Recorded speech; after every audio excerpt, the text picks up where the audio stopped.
So since becoming Tampa's quarterback in 2023 after Tom Brady's retirement, Baker Mayfield ranked second in passing touchdowns and third in passing yards. Baker threw 9 picks in his final 9 games last season, and Tampa did miss the playoffs for the first time since 2019. Okay, so now, who looks worse in this contract dispute? Now we've had time to let this all digest. Is it Baker or is it the Bucs? Gerald McCoy, you paid for the Bucs for a long time. What do you think? It's Baker, but not for the reasons y'all think. It's always going to be the player. When has the franchise ever taken the heat? We get so much heat as players for standing on business. Okay, we players win a Super Bowl. We make our millions. These owners, they make billions. It's a draft every year, so they're always looking for the next one. So when a player stands up for himself and says, this is what I've done, let me tell you what Baker has done. Baker has made the playoffs 2 out of his 3 years being the starter in Tampa. Before Tom Brady, the last quarterback to start in a playoff game was Jeff Garcia in 2007. He did it as soon as he stepped foot in Tampa. You are as important to your organization as your performance, and that's what he's been. But he's always going to be painted to be the bad guy because that's what they do with the players. They never blame the organization, but the players stand on business, and we like, oh, he's being a diva. He's complaining. No, he's standing on business for what he's done for this organization, and I love it. I love what Baker did.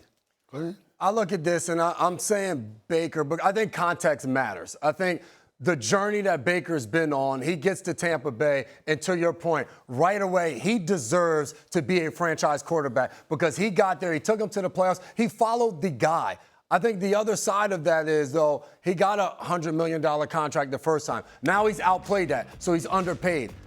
For Tampa, to your point, the owners, the general manager, Jason Light, you're having conversations with Baker Mayfield. You may think you're progressing in a contract. You've offered him a contract that gives him north of $50 million a year. So then when Baker goes and says those things in the public, for them, you're like, well, hold on. Like, I'm thinking we're still discussing this and we have the potential to figure it out. But once you say all of those things, well, now I don't know where we stand. And I think that's the part where when you're looking at it from the outside in, I'm on Baker's side in the sense of he's a franchise quarterback and he deserves the money. But when you look at the entire picture of it all, you're like, well, how are they going to pay you if that's how you respond as we're trying to negotiate and figure this thing out? Well, what you're really saying is that there's a way to handle negotiations. Yes.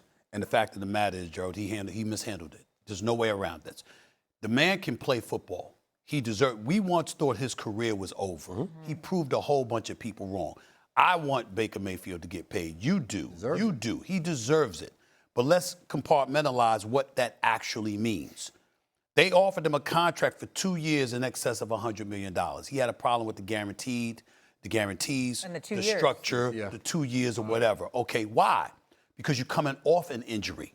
And even though before you led them to back-to-back NFC South titles in 2023, 2024, before you get injured in 2025, the reality of the situation is that your career was left for dead. So you've resurrected yourself. You deserve credit for that. And nobody is saying that you don't deserve your money. But the issue is, number one, your years. And number two, you're talking about in excess of $50 million plus. Well, what exactly did they offer you? Because last time I checked, 2 years at over $100 million equates to over $50 million a year. How much of the guarantee? We're not sure about that yet, right? You sat up there and said you gave them a deadline at which time you're going to shut off negotiations, and you don't have anything to say. This is the National Football League, bro. You just talked about them being worth billions. I'm sorry, when you cash the check instead of cutting the checks, you got to watch yourself because you don't have that kind of paper. And then you talking about how this is going to be a big year. Well, last year was supposed to be a big year. What happened? Injuries. Why? Because cats like Gerald McCoy put a hat on them. You understand? You don't know if that's not going to happen. This is football. You can show up in training camp and cut one way and tear an ACL or something. This is what with football we're talking about here. So you can't guarantee anything health-wise. You can talk about your game. You can't guarantee your health. So when you talk like that, you're putting yourself in a very, very compromising position. I'm saying we know he can play. We know he's a franchise quarterback. He deserves his paper. I'm not rooting against the brother. I'm proud of him. And I told him that when I saw him. But the point is that you don't then turn around and go out publicly from a negotiation you halted. He said, I'm done. I don't want to hear anything from my agent. We gave them a deadline. You know how many owners in professional sports go like this? Who you think you're talking to? It ain't even about business at that moment in time. Now it's about, oh, you think you get to flex like that? Now it ain't just about numbers. It ain't just about stats. It ain't just about your level of production. Now it's personalized because you handled it that way. I think that Baker Mayfield let his emotions get the better of him, and he would have been better off just not saying anything. We didn't reach a contract negotiation. I'm here to play. Let's ball out and let whatever's going to happen. And two things can be true. But what did Baker say? He said, I think I'm a franchise guy. They told me I'm a franchise guy, but then they offered me 2 years. That ain't what they're saying to me. If I only want you for 2 more years, that's not telling me I'm a franchise quarterback. Right. And again, y'all all just proved exactly what I said.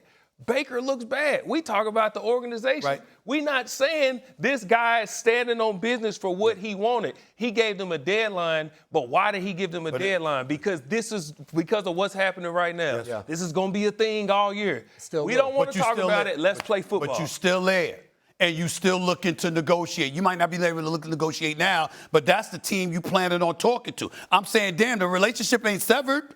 You know, you gotta be smarter, is what I'm trying to say. Yeah. I'm not saying he shouldn't have said anything. I'm just saying you gotta handle it a bit more adroitly. And they got the franchise tag too. There you go. They do have the and they got the franchise tag. So this might go on for longer than we anticipated. Nonetheless, it's a watered down division. Baker Mayfield and the Bucs, they got to be better this year. When I think about Jayden Daniels, you brought up 2-5, and then you brought up the 7 games. You didn't bring up the 2-5 record. Let's not leave that out. Yeah, it's 2-5. Okay. Yeah, I mean, we got to keep it a buck here. Okay, that's number one. Number two, here's the biggest thing that we got to pay attention to. What I'm looking at in terms of my notes, I'm looking at his injuries last year. Yeah. Sprained knee, strained hamstring, and dislocated left elbow. All 3. Why is that relevant? What was the number one thing we were concerned about him coming into the draft? Right. His frame and his health. We knew that from a talent perspective, you had some people debating whether or not it should have been him instead of Caleb Williams. You understand what I'm saying? Now, me, I was Caleb Williams all day, every day because of his skill set, whatever, but I also loved his NFL body. He's a big boy. You understand? With some wheels, which he showed last year. Jayden Daniels always had that wheel. He always could throw the football. He always was athletic, you know, and he was a gamer. The issue was durability. And sure enough, it's become an issue. It's become a question mark. That's why I'm concerned about it.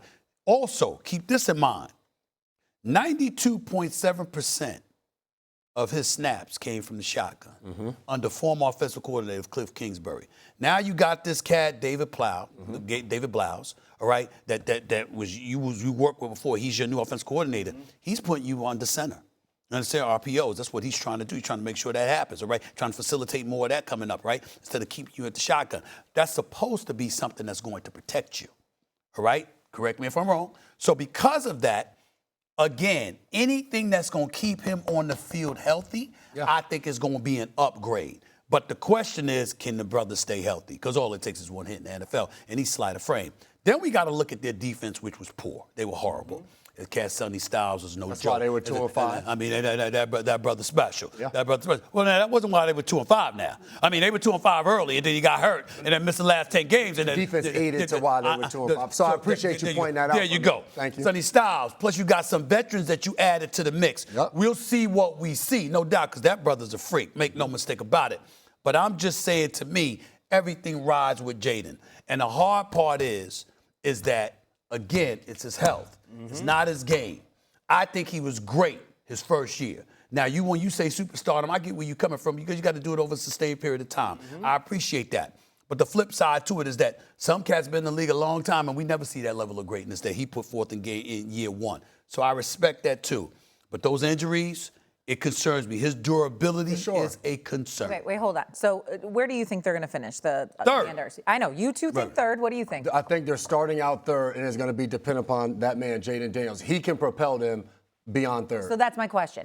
If the Commanders can somehow propel themselves beyond third, second, they can beat the Dallas Cowboys and they can beat the Eagles, do you think then he could become a superstar in this league? Does that propel him to superstar? He played 17 games his rookie year, so it's not like it's not like it's never been done. What do you think? I still don't see superstardom.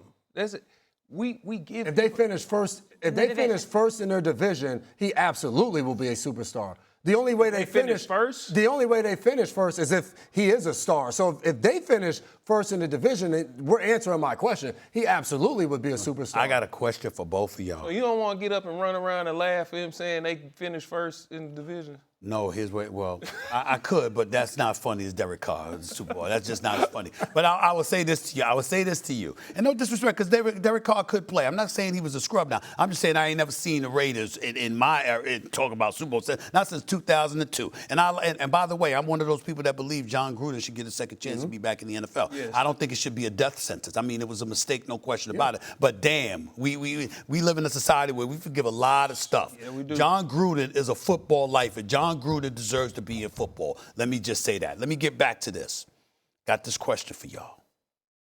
If Jayden Daniels elevates the Washington Commanders, who's it going to be at the expense of? Dallas or Philly? Philly. Yeah. Philly. And to my boys in New York. You didn't answer.